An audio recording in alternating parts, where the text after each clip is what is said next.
आत्म के अहित विषय कषाय, कषाय पर लोभ पर अपनी बात चल रही है। और कल अपन ने बहुत अच्छी बात करी थी आहार दान पर।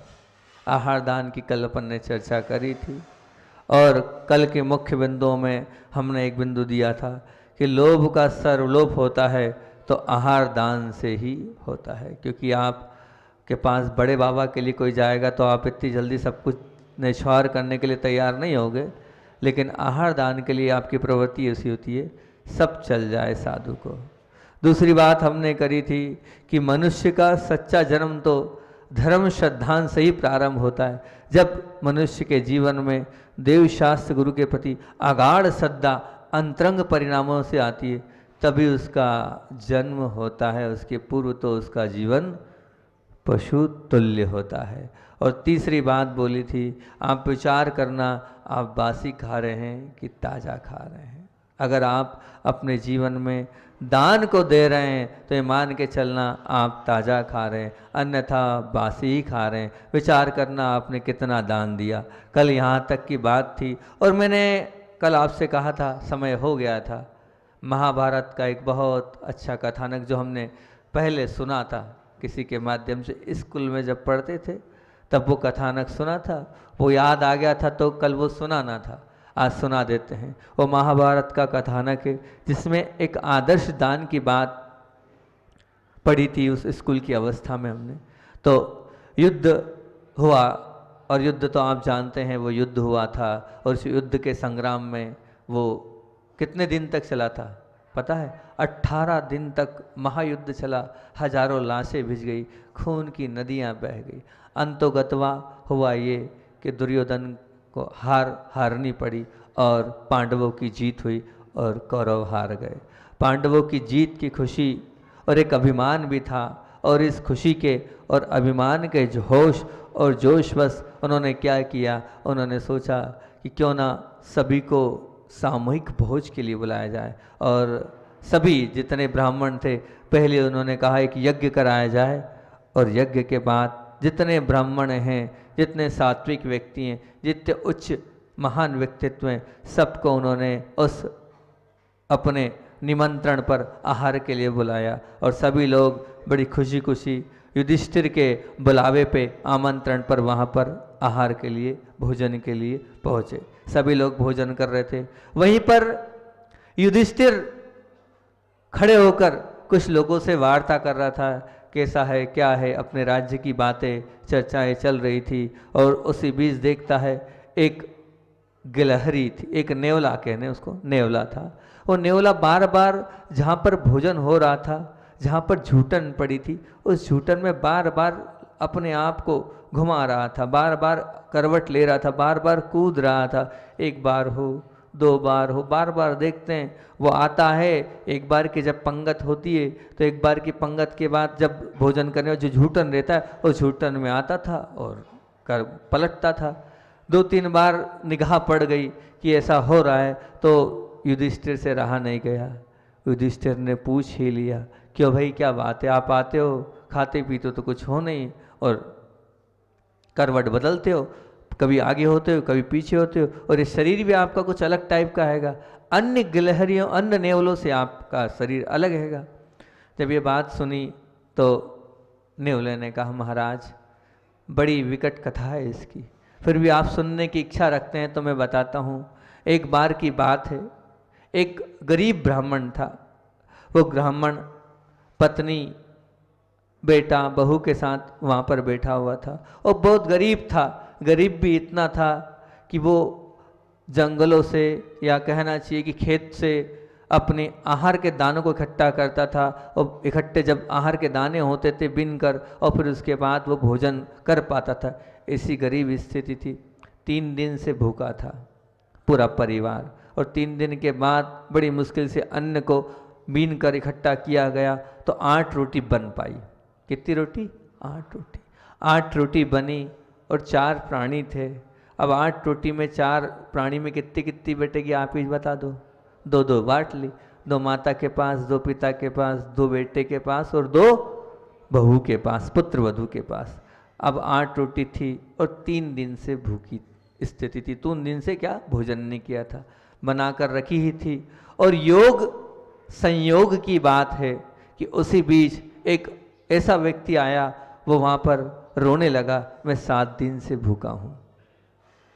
वो क्या कह रहा है, मैं 7 दिन से भूखा हूँ, मुझे कुछ खाने को दे दो, मुझसे रहा नहीं जा रहा है, अब मेरी शक्ति नहीं है, अब मेरे प्राण निकल जाएंगे, मुझसे सहन नहीं हो रहा है। अब इस बीच में अगर आप होंगे तो क्या करोगे? आप भी 3 दिन से भूखे हो और वो 7 दिन से भूखा है, आप क्या करोगे? मेरे ख्याल से आप तो नहीं दोगे, दे दोगे। इतने अच्छे हैं बामोरा वाले, बहुत अच्छी बात। अगर आपके ऐसे भाव है तो बहुत अच्छी बात है कि इसी बीच जो ब्राह्मण थे, पितामह थे, उन्होंने अपने हिस्से की 2 रोटी दे दी, 2 रोटी दी। लेकिन बताओ, जो 7 दिन से भूखा है, 2 रोटी में क्या भूख शांत होगी? वो फिर निहारने लगा।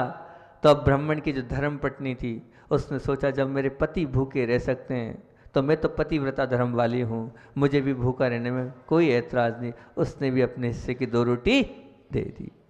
फिर भी 4 रोटी के बाद भी वो वापस, और खा तो ऐसा रहा था, पता नहीं चला वो 2 रोटी कैसे खा ली। अब वो पुनः हड़बड़ाहट में खाता गया।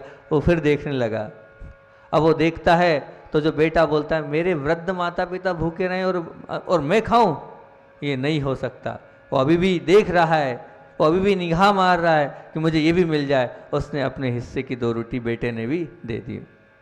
और जो दे तो दी, 6 रोटी के बाद भी उस व्यक्ति के अंदर ऐसी लालसा थी, वो जो 2 रोटी वो मिल जाए, वो उधर ही बार बार देख रहा था। क्योंकि भूखा तो भूखा होता है, उसको ये तो मालूम नहीं है इनकी क्या स्थिति है, ये कैसे भूखे हैं। उसके भाव अगर उसको पता भी रहता तो शायद वो नहीं मांगता, पर वो बार बार उसी ओर देख रहा था। जब उसने उस ओर देखा तो बहू ने कहा कि आपके साथ रहकर मेरे अंदर भी ये दया और उदारता और करुणा के भाव आ गए। मेरी सामर्थ्य नहीं है कि मैं भूखा रह पाऊँ, लेकिन आपको देखकर मेरे अंदर सामर्थ्य आ रहा है और मेरी आत्मा में वो बल आ रहा है, मैं भी भूखी रह सकती हूँ। 1 दिन 2 दिन और सही, हम तो कल फिर जाएंगे और अन्न को बीनेंगे, सब मिलकर फिर कर लेंगे, कोई बाधा नहीं। उसने भी अपने 2 हिस्से की 2 रोटी उस भिखारी को, उस बूढ़े बाबा को दे दी। उसने 8 रोटी खाई और फिर बहुत आशीर्वाद दिया, तुम लोगों ने मेरा जीवन बचा लिया। मैं तो इस अन्न के अभाव में, इस आहार के अभाव में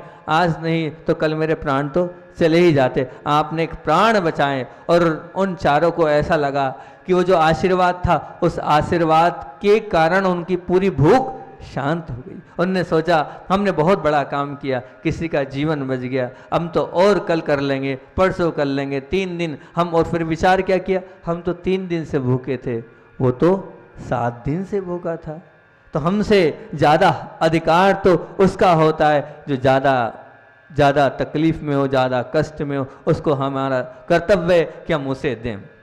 बहुत अच्छे परिणाम थे। इसी बीच वो जो नेवला बोला, जहाँ पर भोजन हो रहा था और जहाँ पर ये प्रक्रिया चल रही थी, मैं वहाँ पर पहुँचा और उस झूठन में मैंने अपने शरीर को वहाँ पर पहुँचाया। तो नीचे नीचे का जो शरीर था वो स्वर्ण का हो गया। काय का हो गया?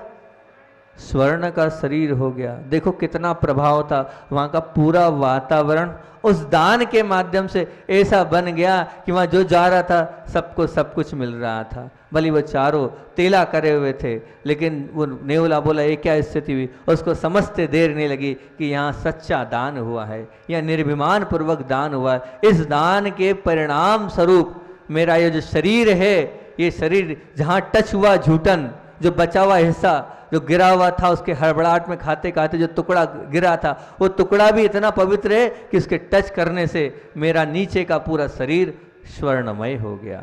अब जब मेरा स्वर्ण नीचे का, जो नीचे का शरीर वो पीला पीला स्वर्णमय हो गया है और ऊपर का चरममय।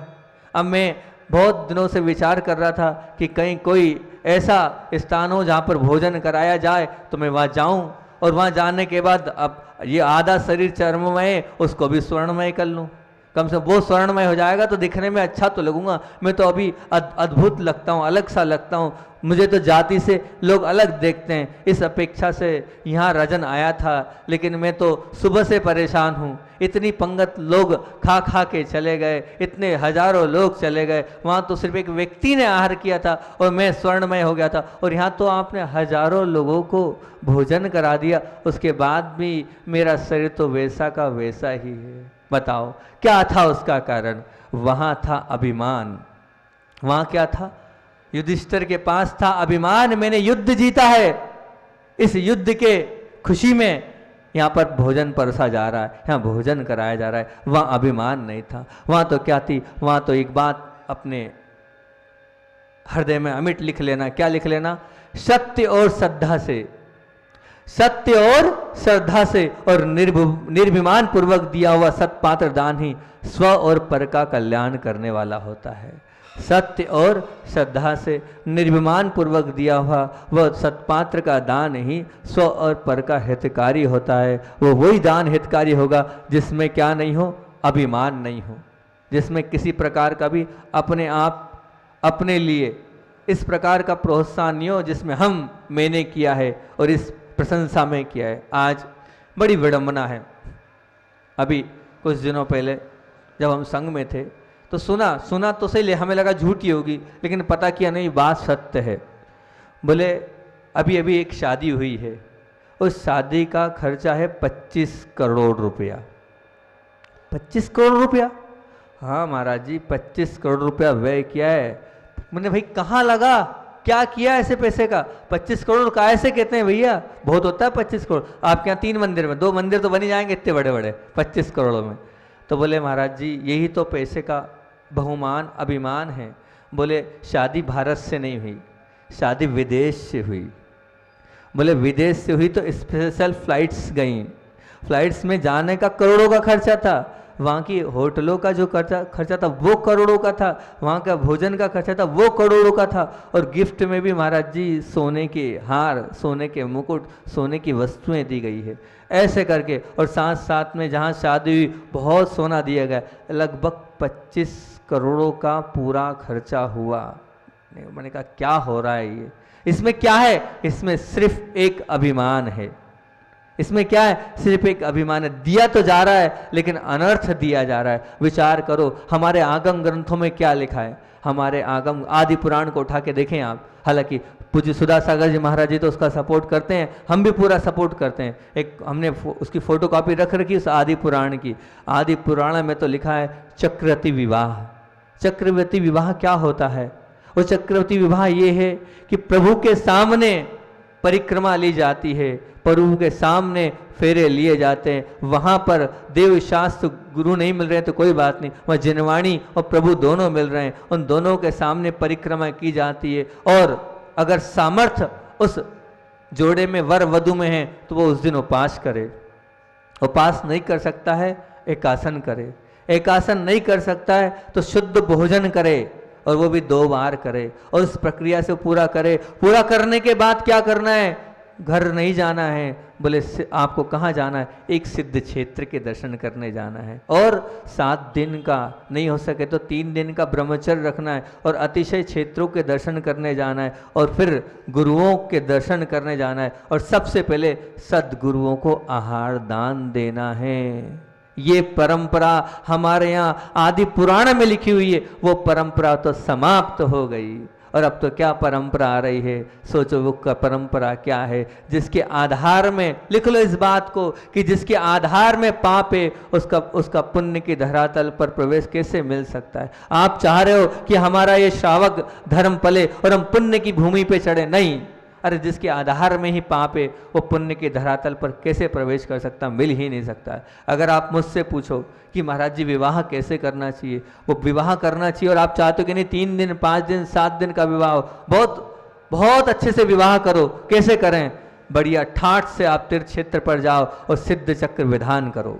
इधर विवाह हुआ और 9 जो जोड़ा है उसको सोधर्म इंद्र बनाओ, और ठाठ से बढ़िया खूब भक्ति भाव से पूजन करो। व्यय करना है धन का तो ऐसे व्यय करो, आप ऐसे पैसा लगाओ आप, उससे पुण्य भी बढ़ेगा। और जिस व्यक्ति की आप जिसका विवाह हो रहा है, जो पात्र है, उस पात्र को सत्यता में वो सही श्रावक धर्म में जाएगा, क्योंकि वो जितना पुण्य उसके खाते में जाएगा, जितने लोगों ने वहाँ पूजन करी, भक्ति करी, आराधना करी, प्रभु में लीन हुए, उस सब का पुण्य उन दोनों बंधुओं पर जाएगा, पति पत्नी पर जाएगा, नव विवाहित जोड़े पर जाएगा। तब जाएगा जब आप ऐसा काम करोगे। अब विदेश में ले जाकर यात्रा कराकर करोड़ों खर्च कर रहे हो, उसकी जगह आप किसी तीर्थ क्षेत्र पर ले जाकर और सिद्ध चक्र विधान कराकर आप ऐसी आराधना करोगे तो कितना पुण्य बढ़ेगा, बहुत पुण्य बढ़ेगा। और फिर उसके बाद वो चीज़ दे रहे हो आप, पुण्यवर्धक वस्तुओं को देने से पुण्य बढ़ेगा बंधुओं, पाप वर्धक वस्तु को देने से पाप ही बढ़ेगा।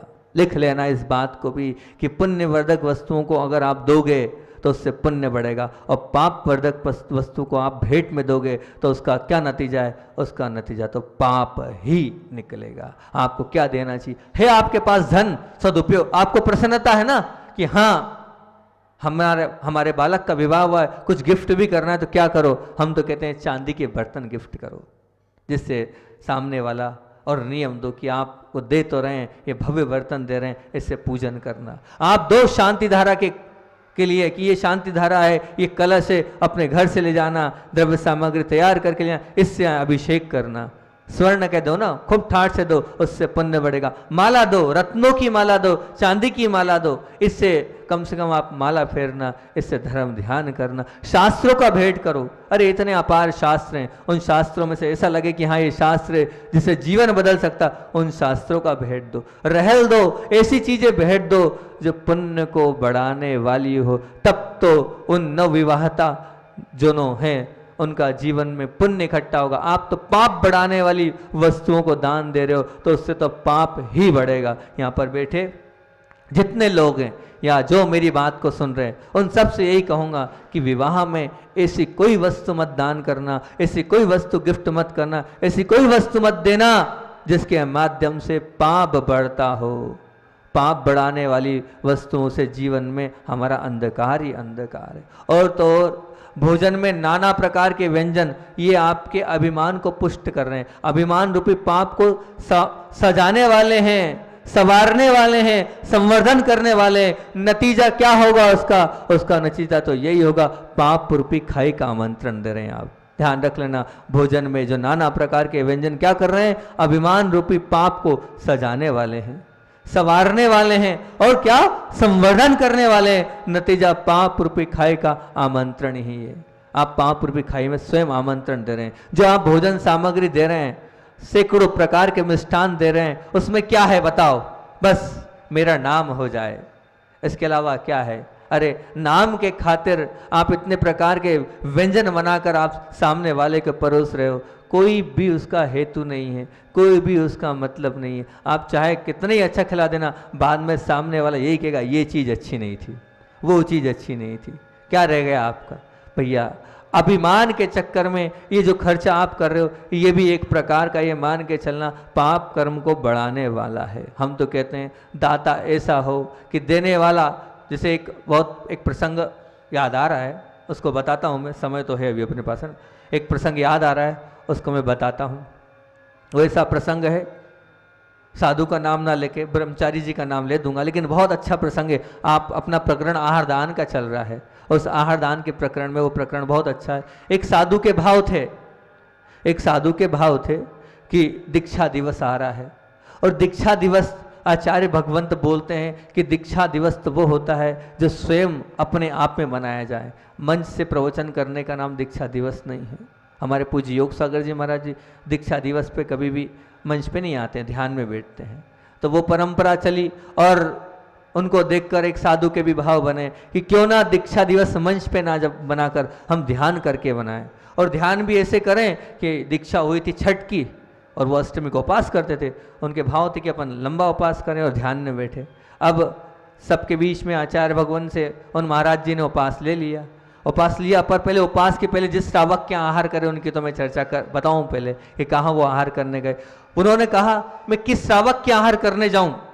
मैं किस शावक के आहार करने जाऊं जिसका आहार ऐसा रहेगा कि मैं बिल्कुल ऐसे विशुद्धि पूर्वक मैं अपना ध्यान करूं कि थोड़ा बहुत भी मेरा ध्यान विचलित ना हो, और वो जो आचार्य श्री बार बार बोलते हैं शुद्धोपयोग शुद्धोपयोग, उस शुद्धोपयोग को प्राप्त कर सको। बहुत गवेषणा करी, बहुत घूमा, और घूमने के बाद एक ब्रह्मचारी जी, जिनको कह सकते हैं क्या मनोज्ञ, आज नहीं कल इस पात्र की दीक्षा होने वाली, ऐसे वैयावर्त में अग्रणी एक ब्रह्मचारी दिखे, और उन ब्रह्मचारी के समक्ष वो महाराज जाके खड़े हो गए।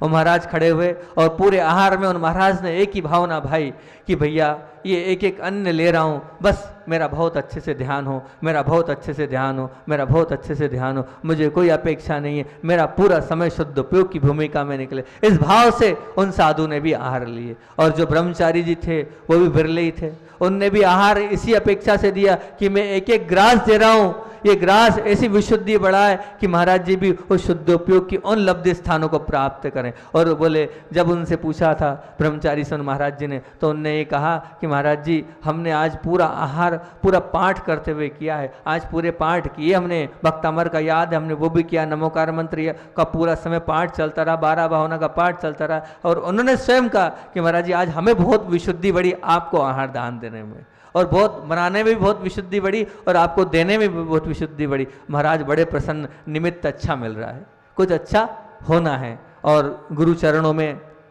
सबके सामने लंबी भावना थी, सप्तमी को भी करना था, सप्तमी अष्टमी, लेकिन उनने कभी उपास किए नहीं थे महाराज जी ने, और इतना लंबा करें कैसे। उन्होंने कहा कुछ नहीं, विकल्प नहीं करें, अभी एक लेंगे फिर आगे बढ़ाते जाएंगे। और उन्होंने आचार्य भगवान से एक उपास लिया, षष्ठी का उपास ले लिया। लेने के बाद वो ध्यान में आचार्य भगवान के पास गए। आचार्य भगवान ने बहुत अच्छा संबोधन दिया, और वो संबोधन दिया था 5 महाव्रतों की, जो 5 भावना है तत्वार्थ सूत्र में, अलग अलग व्रत की एक एक भावना है, उन 5 भावनाओं का उद्बोधन दिया, और बहुत अच्छे से बोला ये साधु की एक प्रकार से ढाल है, हमेशा साधुओं को इस पर चिंतन करना चाहिए। 5 महाव्रत तो हैं, लेकिन इस 5 महाव्रत की 25 भावनाओं को चिंतन करना चाहिए। हम लोग भी जब प्रायश्चित लेने जाते हैं, आचार्य से उन्हीं 5 भावनाओं की मालाओं को फेरो, ये प्रायश्चित अधिकतर देते, बताना नहीं चाहिए प्रायश्चित, लेकिन अच्छी चीज़ है वो भी आप समझो कि अगर आपको आगे बढ़ना है, उन 5 वांग मन गुप्त्रिया दान निक्षेपण समित्या लोकित पान भोजनानि क्रोध लोभ हिरुत हास्य प्रत्याख्यान विच भाषणम च पंच शून्यागार विमोचिता वास परोपरोधा कर्ण भिक्षुधि सन्वा विसंवादा पंच स्त्री राग कथा स्वर्ण तरण मनोरांग निरीक्षण पूर्वतानुस्वन वशिष्ठ रस शरीर संस्कार त्याग पंच। ये जो है पूरी 5 भावनाएं हैं एक एक व्रत की। एक एक व्रत मतलब कौन सा? अहिंसा व्रत है ना, जो सत्य महाव्रत, ऐसी पूरी की पूरी कुशील परिग्रह और ब्रह्मचर्य, 5 की 5 भावनाओं में 25 भावनाएं हैं, 5 एक व्रत की 5। अब वो मुनिराज बैठ गए ध्यान में, डोंगरगढ़ की चर्चा है, और अभी वो पहली भावनाओं में प्रारंभ किया उनने, और पहली भावना में एक दिन निकल गया। अभी पहली भावना है कि नहीं पहुँच पाया, दूसरी भावना में उनका दूसरा दिन निकल गया। अब दूसरे दिन निकल तो गया, लेकिन उन्हें ये लगा मैंने उपास तो लिया नहीं है, और मैं बैठ रहा हूँ, कहीं कुछ गड़बड़ नहीं हो जाए। अपन ने एक उपास लिया था, अब खैर बाद में बता देंगे, कोई विकल्प नहीं, लेकिन संघ की मर्यादाएं होती है, संघ की सब कुछ नियम होते हैं। ऐसा थोड़ी कि आपने एक उपास किया और 3 उपास बिना बताए बैठ गए।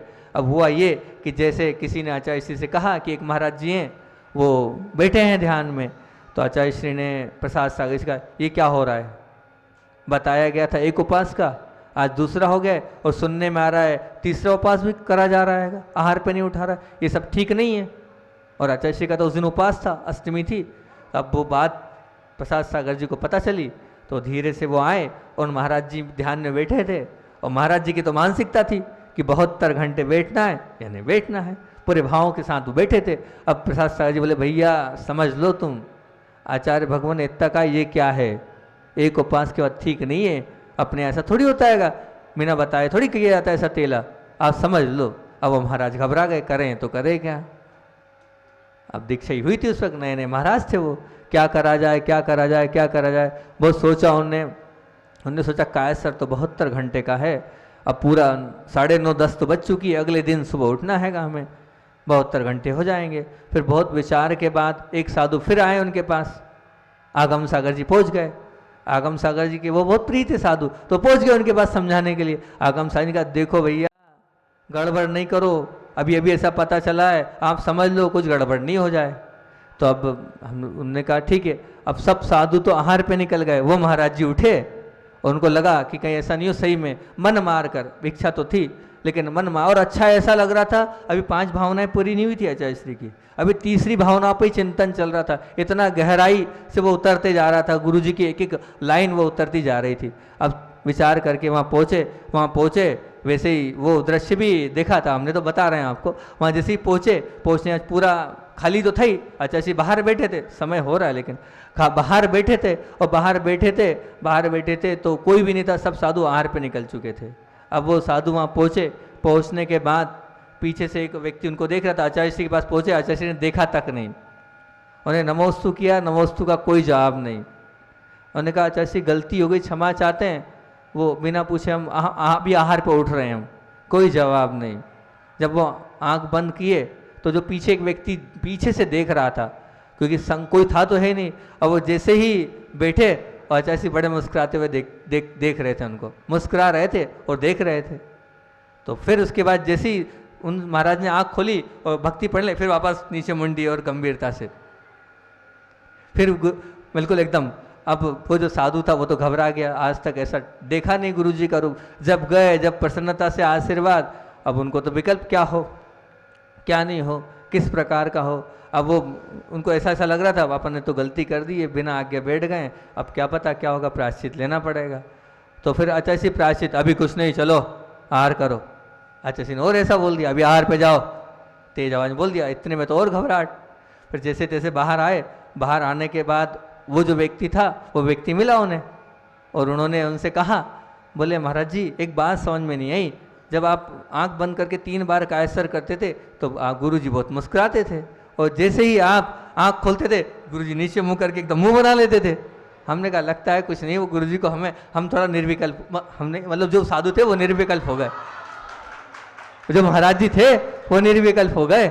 उनने सोचा कोई बात नहीं, गुरु जी कुछ नहीं, नाराज हैं, पर वो नाराज अंदर से नहीं है, बाहर से दिखा रहे हैं, क्योंकि रूल्स तो टूटा हैगा। तो उसके बाद आहार के बाद वो महाराज जी गए होंगे, तो समझाया कि ऐसा नहीं करना चाहिए। तो ये मैं बताना चाह रहा था मूलतः तो यहाँ आहार दान की बात।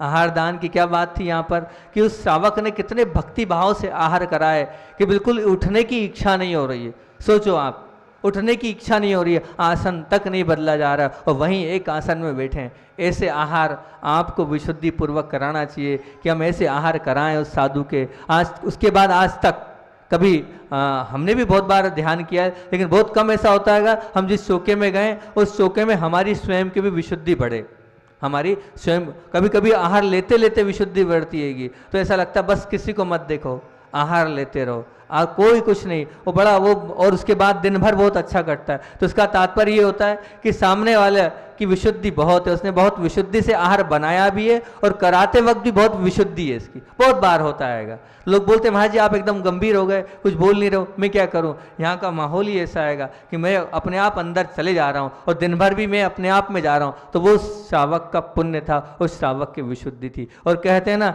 जैसा खाए अन्न वैसा होए मन। वैसी बात है कि जैसा खाए अन्न वैसा होए मन। अपना समय और बल्कि हो गया है, 2 मिनट बचे हैं वो, लेकिन छोड़ो इन 5 बातों को, अपन फिर से 4-5 आज प्रमुख बात बोलिए। क्या बोलिए? सत्य और श्रद्धा से और निर्भिमान पूर्वक दिया हुआ सत्पात्र का दान ही स्व और पर को कल्याण करने वाला है। और दूसरी बात बोली थी, जिसके आधार में पाप है उसके पुण्य की धरातल पर प्रवेश तो उसको मिल ही नहीं सकता है। और फिर बोला था, पुण्यवर्धक वस्तुओं को देने से पुण्य बढ़ेगा, और पाप वर्धक वस्तुओं को देने से पाप बढ़ेगा। और फिर उसके बाद बोला था कि भोजन में नाना प्रकार के व्यंजन अभिमान रूपी पाप को सजाने, संवारने और क्या संवर्धन करने वाले हैं। नतीजा क्या रहेगा?